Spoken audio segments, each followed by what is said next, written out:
What's going on, guys? Dave here at the Reef Aquarium Shop in Indianapolis, Indiana.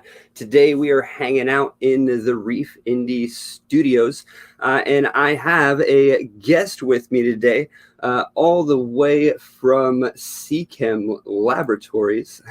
We have David Lee. David, how's it going? Hey, I'm doing well, Dave. It's nice to chat with you, and thanks for having me on. Absolutely. Yeah, no, I'm excited to talk about these.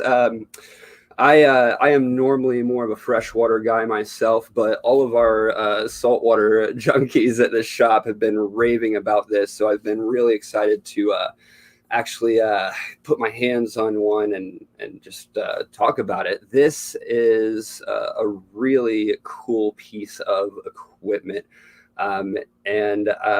And yeah, I'm just excited to jump into it. But before we actually start talking about the skimmer itself, I'd like to talk to everyone about you a little bit, what your role over at Seachem is, and what you do over there for them. Sure.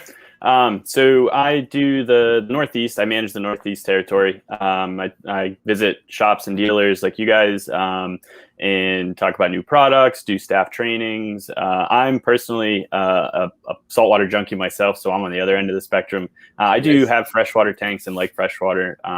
Like a lot of people, my first tanks were freshwater tanks, and then I segued into it. I actually got my degree in marine science from the University of Connecticut. And so that's kind of why my love affair with saltwater has stayed with me for a long time. Currently, I have 3 reef tanks, and I've been breeding some clownfish. So I've got some baby clownfish in the house, and also am getting ready to set up a new 90-gallon reef also. So I've got a lot of things going on. Yeah, it's very beneficial to be part of this industry that I love. So. Yeah, for sure. That is one of my favorite things as well, is just to be involved in this this hobby that I have loved as a kid. So no, it's I definitely know where you're coming from there. Now, so let's jump into this. And before we actually get into the meat and bones of the thing, a lot of people will notice that it is under the brand of AquaVitro and not Seachem. Do you mind explaining that a little bit for us real quick? Yeah, definitely. I think some people don't even realize that AquaVitro is a sub-brand of Seachem. So it is manufactured by Seachem, put out by us. We have the 2 separate brands. We kind of describe them like if you think of like Toyota and Lexus, right? So it's the same company, but they have their premium brand with Lexus, and our premium brand is going to be the AquaVitro brand. So Seachem's the brand that's been around a little bit longer. It's kind of the tried and tested, the known one. The AquaVitro brand is unique because it's specifically for the independent retail stores. So shops like yourself in Indy, any mom and pop fish store, any of your local fish stores will be licensed or allowed to sell AquaVitro. But none of the big box or chains. You won't find it online for sale. So it makes it a little bit more difficult to find, particularly in times like now where a lot of people have been staying home for a while. But we made that brand exclusively for the local fish store, because local fish stores, let's face it, are the lifeblood of the hobby. So without shops like like your shop or any local fish store, we wouldn't really have the hobby at all. So that's kind of where we went with it and why we wanted to make that premium brand of product exclusively for the independents. And it started with just kind of like a really simplified 7 liquid products, saltwater, reef tanks, and another 7 for freshwater. And from that, we've expanded out to have premium filtration medias, like really high capacity GFO. We have organic scavenging resin that's superior to Purigen, actually. So it's about 15% higher scavenging than Purigen, called Pure Filtrum in the AquaVitro brand. And now, of course, we've now moved into the skimmers and element reactors and hardware and stuff too. Yeah, hardware. It's very exciting to see some hardware in the AquaVitro line, because I remember when the AquaVitro line first came out, there was like 5 to 7, chemicals that they started with, and they were amazing. And then they just, they kept putting more and more onto the AquaVitro line, and I've never been disappointed by it. And the same with this here. Y'all thought of everything with this. Like you have just accessibility, of everything, simplicity. It's amazing. Just right off the bat, just what are your initial thoughts on the Division skimmers? Yeah, so skimmers are obviously nothing new. There's a lot of skimmers that have been around for a while. It's, in my opinion, probably the best form of filtration you can have on a marine system, particularly a reef system. It does a really great job of removing a lot of the organic waste from fish and corals and inhabitants in the tank. And to be able to produce one was something that we wanted to do correctly, or at least how we wanted it to be done. So for the most part, they all work the same, right? You're injecting air and water from the tank to be able to pull out those organic molecules, because they're hydrophilic, so they don't want to be in the water. So if you give them enough surface area of air bubbles, they'll be able to skim out efficiently. So with this one, I think right off the bat, when you look at it, it's not kind of your stereotypical skimmer you see these days, because a lot of them are going to be conical. So they'll have that conical design. And I think really that kind of has just become ingrained that that's what a skimmer should look like. But we're not the first ones to do a cylindrical one, but with it, you're going to get a little bit more surface area in the column. So it's not going to be that pyramid shape or the conical shape. I mean, the bubbles are buoyant already, so they're going to float into that collection cup area. By doing it in the kind of the cylinder we gain a little bit more surface area, or more room for contact time. Because really, the key to good, efficient skimming is going to be contact time. So the longer you have that bubble interacting with the water in the reaction column, you're going to be able to skim more efficiently. So that's the first thing you'll notice. And I think when you first look at it, people are like, oh, it's big and bulky. But actually, if you look at it from like the profile from above, the footprint's really not that big on it. It's really narrow, and the modularity on it that makes it so you can tilt it so the pump is at certain angles, or you can twist the collection tube so the handle's pointed to the inside. So you can make it fit a lot of different arrangements inside the sump too. Absolutely. I was about to point that out, actually. For as small as this base is, the actual tube is huge for what the space is, and it's got a nice height to it too, adding more of that surface area. And I think the one you have there is the 250, right? So this is the 250, and there are the three sizes, right? The 150, the 250, and the 500. Correct. And that's all based off gallonage size. So we say like the small one, we recommend 125 gallons, US gallons. And that's for like a minimal load on a reef tank. If you had a really highly packed system, then that would probably be like 50 gallon-ish tank that the 125 would work on. And the other cool thing with it, this is really unique to our skimmers. So they run conventionally with the needle wheel as they are set up out of the box. But if you notice on the top, there's a second hose barb there. That's got a little hose cover on it. You can pull that off, and you could feed it with a secondary pump or tee it off your return or something, but to feed it secondarily. Yeah, you've got the hose barb right there. Absolutely. And then we would put, it's not available yet, but shortly we're going to have a Venturi extension. So on the bottom where the pump on that skimmer actually connects, you'll unscrew that the cap that's on the base, and you'll create an extension there. Yep, right there. Wow. And it'll turn into a recirculating skimmer. So once you turn it into a recirculating skimmer, you're able to get almost 50% more organic load capacity out of it. So that same skimmer now, that 125, that would be maybe like a 75 to 50 gallon highly, packed tank, can use like a 100 gallon tank that's got some pretty high bio load in it. So you can essentially supercharge it and turn it into a recirculating skimmer. For sure, that is amazing.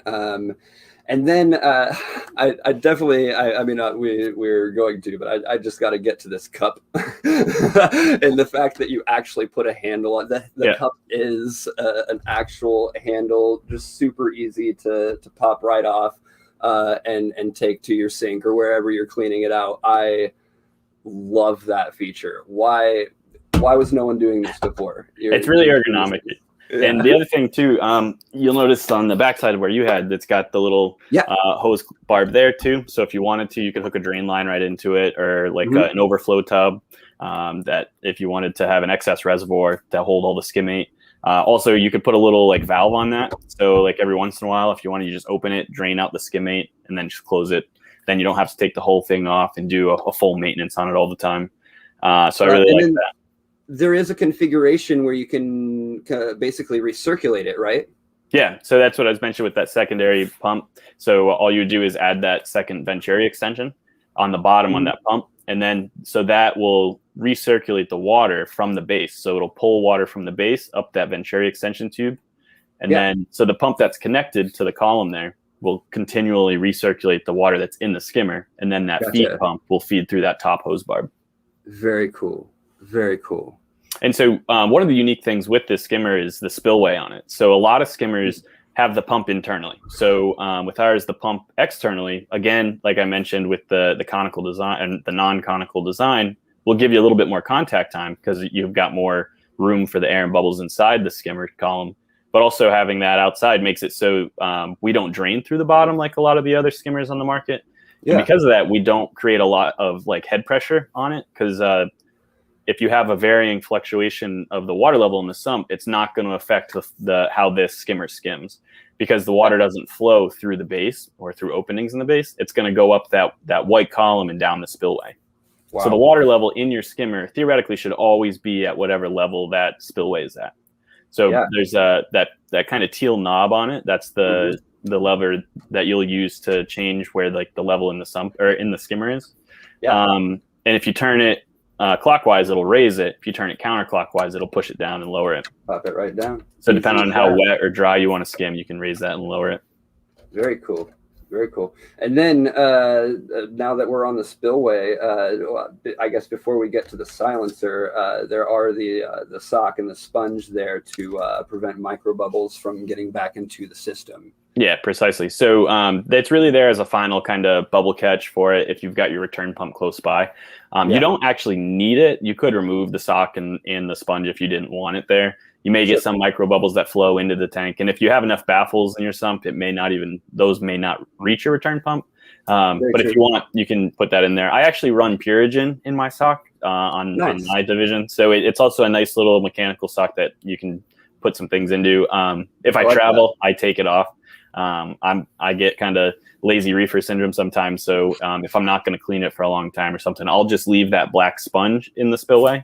And then I'll take the sock out and then clean it and then can drop a new one in. Those will be available for purchase also. So like if somebody wanted to have 2 socks or foam and then have one that they wash and have one that's running, they can always swap them out. They pull out really easily like that. They're just sitting in easily. And there's actually like a little beveled edge around the top of the sock. So where water flows around, it'll just spill out nicely. And I don't know if you guys can see the detail in there, but yeah, it's just really cool, the style there. And is there do those ridges in there actually do something with the water flow? They'll just kind of make it cavitate in like a circular motion down through it. They're not going to cause any kind of major tornadoing in the water, but they do kind of guide it right down through there nicely. Very cool. Very cool feature. The sock does also help with a little bit of noise cancellation because really the only noise you hear from this skimmer when it's running is the water draining out of the spillway. The pump in the silencer itself is really efficient. So the silencer is a good point. I should point out that it's really robust, the whole air silencer on the intake. It's dual chambered, so there's a lot of baffles in there to muffle the sound, so you don't hear sucking while you're outside of the tank from coming underneath your cabinet. Very cool. Very cool. And that whole thing disassembles really easily. You just twist it off. There's one O-ring in there. So if it does get like salt creep or anything in there, if it ends up falling in at some point while it's running, you can take the whole thing apart, give it a freshwater rinse really easily. Super easy. Absolutely. And then there was down here, you want to make sure, because I had a customer with this issue. When you're setting this up, actually a couple things while I'm down on this bottom end. When you're setting this up, make sure you don't have this knob in too far on the bottom here, because that's just going to restrict your flow right off the bat, and that's something you don't want to close off. Yeah, that's a good point. And also the cool thing with it, because it doesn't really matter what the water level's at in the sump. You can have that fluctuating water level if you have like smart pumps or a DC pump that you turn down during feeding time or anything like that. So if the level in your sump changes, you're not going to flood the skimmer. But if you run this in a sump that's really deep or the water level is really high, then you can push that knob in or twist that knob in a lot to help restrict the flow, so you don't flood the skimmer. But it also runs really well even if there's a lower water level in the sump. So it's tough to see in this, but here, I'll pick this one up here. On the pump itself, it shows where your minimum water level is. Yeah. But as long as it's between, anywhere from the pump intake, up to where the spillway is, it'll run really well. Nice. Very cool. And then another thing I said that I wanted to point out, is we were talking about this earlier before we went live, is this ring on the bottom. I had a heck of a time trying to get this to connect. And I don't know what it was, but after the third or fourth time, I got it to connect. And turns out there is a right side up. So if it doesn't, if you're having problems getting this, what do you call it? I call it a thumb clip. So it's really makes it easy to disassemble the whole thing for cleaning if you want. That we have the same clip on our element reactors, but it's literally one little clip. You pop it off, and then you can pull the whole chamber off. But yeah, it does fit on one way. So if you can't really get it, you can't push it together, then it's probably upside down. Just try to flip it over. Yeah. But yeah, so pop that off. Easy. It makes it really easy. You don't have to tear your thumbs apart on plastic thumb screws or get a screwdriver and try to get some stainless steel screws out. Just pops right out, and then you can clip it back on. Absolutely. No, that's fantastic. But yes, there is a right way to do this. If you can't get it together just like that, it should be that easy. If it wasn't that easy, flip it over and you'll get it. Yeah, there's two little ridges, one on the bottom of the column and then one on the foot of the base. And once it just goes into those, it clips right on. Yeah, it just kind of gives it a hug. Yeah. So we mentioned the thumb screw that's on the Venturi intake or on the pump intake. It is a needle wheel pump that we run on these. So a Seachem needle wheel PSK pump does a really good job of chopping up the bubbles. There's also a thumb screw on the silencer too. So the one, as you mentioned, on the pump will help how much restricts the water going through the pump. The other one will kind of restrict how much air is being pulled through the silencer. So you don't want too much, because what happens is you can get too big of bubbles. And if the bubbles are too big, it's not going to have more surface area. So the smaller the bubble, the higher the surface area. So you can kind of fine tune it to where you kind of want it. Fantastic point. Yeah, that is a fantastic point. For sure. And I guess, is this also, I know you have been using Seachem in a lot of your thing, like your titles are running Seachem pumps. Is this also a Seachem? Yeah. So we, like you mentioned, partnered with Seachem to make our tidal filters in the Seachem brand. And we've been thrilled with how those work. They've been really great power filters for us. So we worked with their engineers to come out with these and also our element reactors. And I'll mention those while I'm at it. So we've got the 3 division skimmers here. We also do 3 different element reactors. So we've got the element CA is our calcium reactor. We do an element Z, which is our zeolite reactor for reef tanks, and also our element M, which is our media reactor. And they look similar to the division skimmers. They've got a lot of similar parts. And the cool thing about all 6 of these is the modularity on them. So, I mentioned how easy it is to take apart that thumb clip and disassemble the whole thing. With just a few different parts, you can kind of turn these into different items. So a lot of the parts on the reactors are going to be similar with, I know like the zeolite reactor, for instance, uses the same base, but it's got 2 pumps on it. Instead of like the column that's on the division, it's got a backflow pump, so you can backwash the zeolite material. Wow. So that's really cool to be able to do that. But yeah, we worked with Seachem to manufacture all these skimmers and reactors. We use their pumps in them as well. So like I mentioned, these are SK and PSK pumps, needle wheel pumps on all the division skimmers. And then we use a similar pump motor for all the element reactors too. And why needle wheel? What's needle wheel doing? So the needle wheel itself, if you took the impeller out, here, actually, I can take this one out. So that's another point too. The pumps are super easy to take off. All I'm doing is unscrewing the union where it connects to the body right there. So absolutely. That. And then I can pull out the needle wheel here for you. In other pumps or other skimmers, the pump can be so difficult to get to because they're actually on the inside of the thing. Yeah. And that's a pain when you're Yeah, dealing so with with this one, I don't even take my skimmer out when I clean the pump. I just leave the whole skimmer in there, undo that union, and pulls right off. So this is our needle wheel impeller that's on it. They call it a needle wheel because on the front, you might see there's all these little pins on it. Yeah. So what happens is as it spins and pulls water through the volute, it chops up all the bubbles and water that it's pulling through. So all the bubbles that it's pulling in through the silencer or through the air intake get all chopped up into really, really tiny bubbles. So that's what's really nice about these needle wheels, is that they can efficiently turn in air into a lot of small bubbles to help skin really efficiently. Very cool. That's exactly what we want. More bubbles, more small bubbles, not big bubbles. But there's a fine balance there. You don't want so many that really you have more bubbles than you have water, because you want like a 50-50 balance, because you want to be able to mix as much water with as much bubbles as you can. Yeah, absolutely. Otherwise, you're not skimming anything. Yeah. Or it won't be as good. Yeah. So the where the pump sits on the column is important too, because it's not directly right into the side. It's kind of offset. Right. So when it pushes water through, it actually pushes it through in a vortex. So it's going to push it up in a nice vortex motion as it goes up.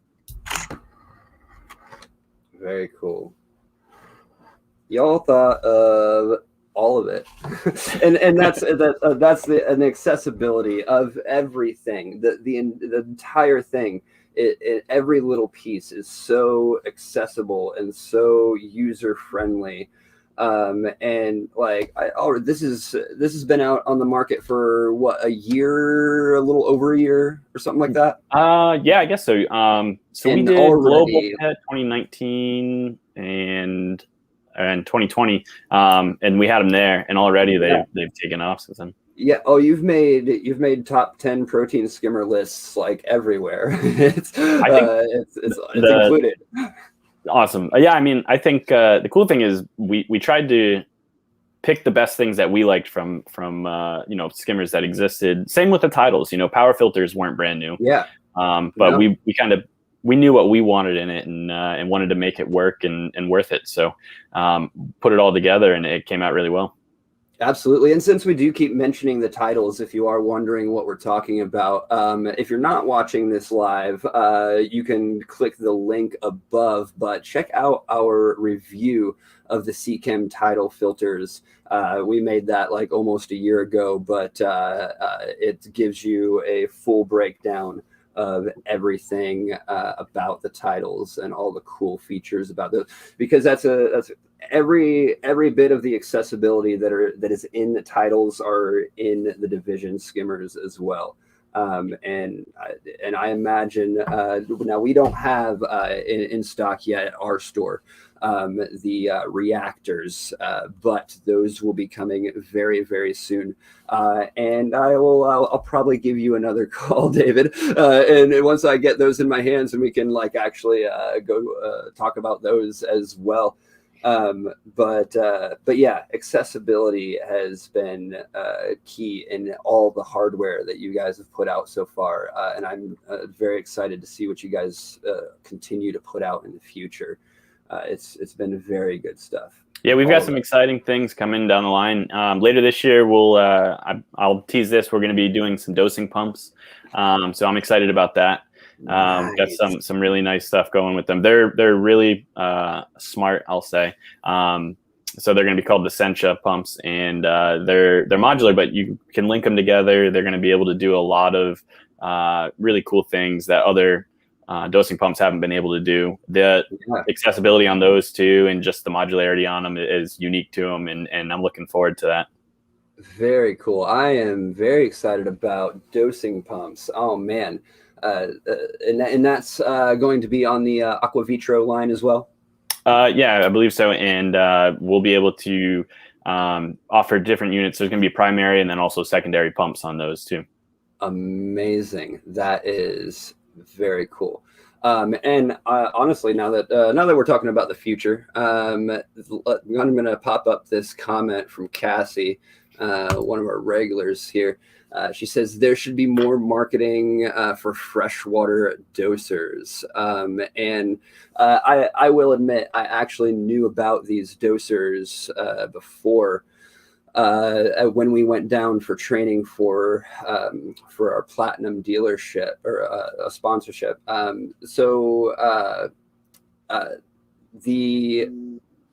dosers out there now are absolutely like very hardcore, geared towards saltwater. For sure.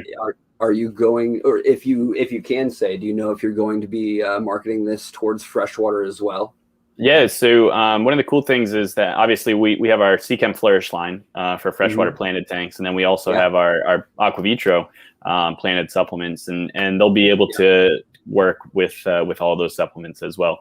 One of the cool things is they've got little like color-coded rings that you'll pop on the front of the dosing heads to know which ones you're dosing, and you can have matching clips that go on the dosing tubes, so you know which tubes are for what dosing product, and you'll be able to use those color-coded to like Flourish products, or for like even in the Reef side, your calcium and alkalinity products and stuff too. So it'll be a nice touch to it, and we'll market it for both sides.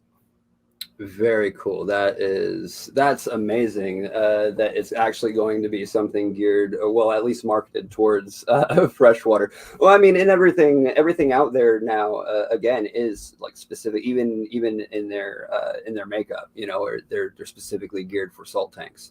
And I think that is definitely something the freshwater side of the hobby has been missing out on, is some really nice automation. So again, I'm very excited for those dosers to come out. Do you know when we're going to be seeing more of those? Hopefully we'll be able to see them here pretty sooner rather than later. Maybe in a month or two's time, you might see some more stuff hitting the market for ours. Sure. Very cool. Very cool.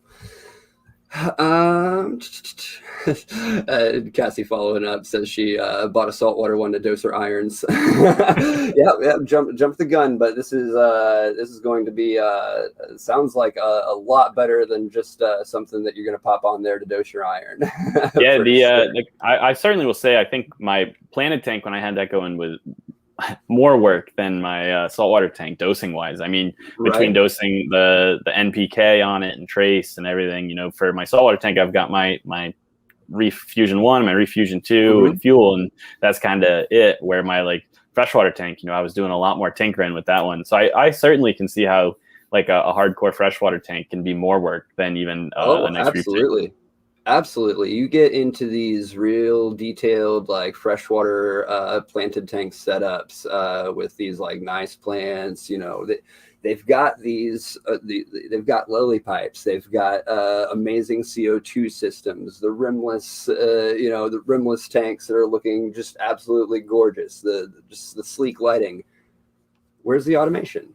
Yeah. That's it. That's definitely something the market is missing. And yeah, if you guys are advertising those for freshwater, I think you guys are going to do very, very well with those.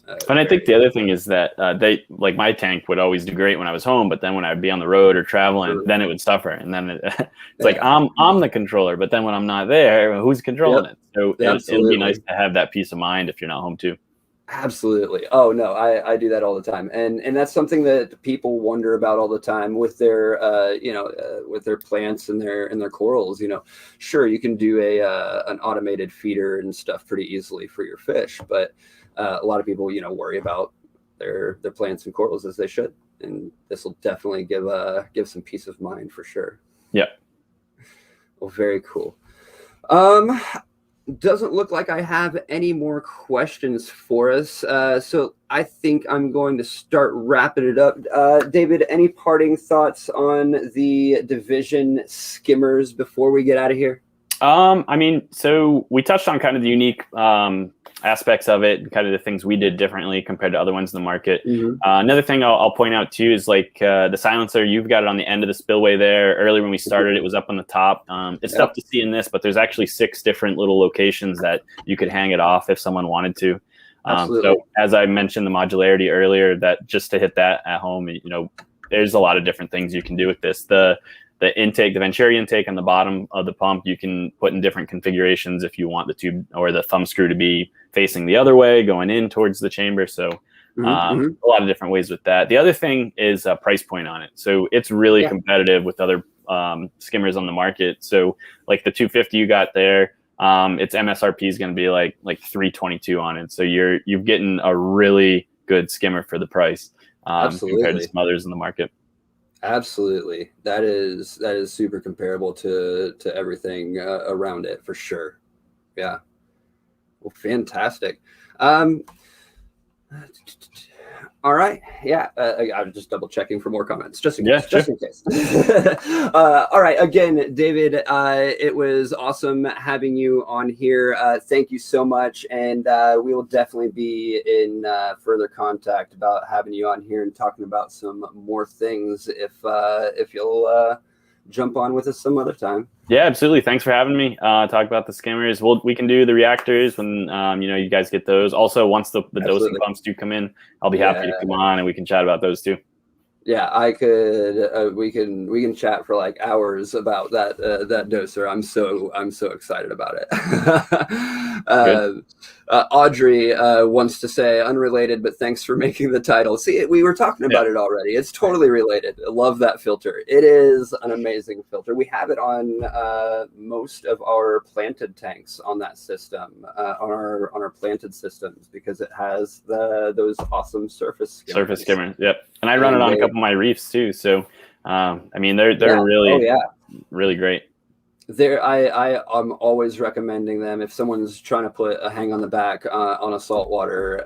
It's every time I'm hitting up that title just because it's amazing, Yeah, I mean, we've even had people say they don't even use it as a filter. They'll like pull out the blue foam in the bottom or not run the polishing pad in it and just use it as basically a hang on the back reactor, because they'll fill it with like Fosguard or Fosnet and or Purigen bags and be able to just use it essentially as a hang on the back reactor that they just run different filtration medias in.